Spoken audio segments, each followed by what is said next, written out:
د اسلامي امارت د واکمنۍ د لوی مشر تازه وینا. ملا هیبت الله اخوندزاده په نوې وینا کې څه ویلي؟ په تیرو 20 کلونو کې د اسلام په اړه د ښاغلي اخوندزاده مهمې څرګندونې بشپړ جزئیات په ویډیو کې تر پایه وګورئ. پاتمنو لیدونکو ستړي مه شئ.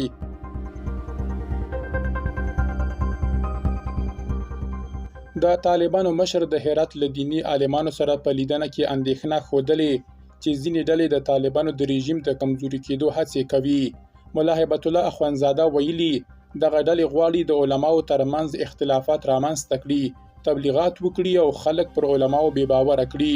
نوموړي بیا هیڅ یوې ډلې ته په مشخص ډول اشاره نه ده کړې چې د طالبانو مشر په کندهار کې د هرات او د همدغه ولایت د شینډن ولسوالۍ له دیني عالمانو سره په ناسته کې پر دې ټینګار کړی چې خلک مکلف دي تر څو د دیني علماو اطاعت وکړي او د عالمانو محاسبه یوازې له الله سره ده.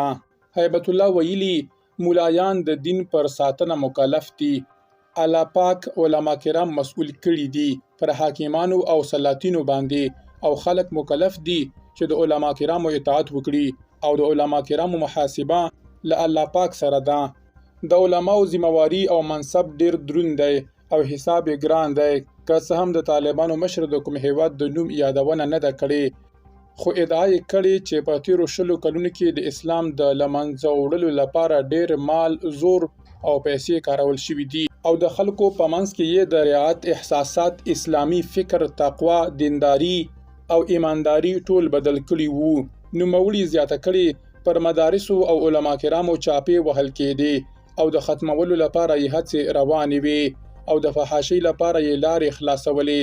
په تیرو 20 کلونو کې لکه څنګه چې د افغانانو کورونه، جایدادونه او ښارونه خراب او ویجاړ شول، همدارنګه د افغانانو معنویات هم خراب او ویجاړ شول. ځینې کسان هڅه کوي د دې ډلې رژیم کمزوری کړي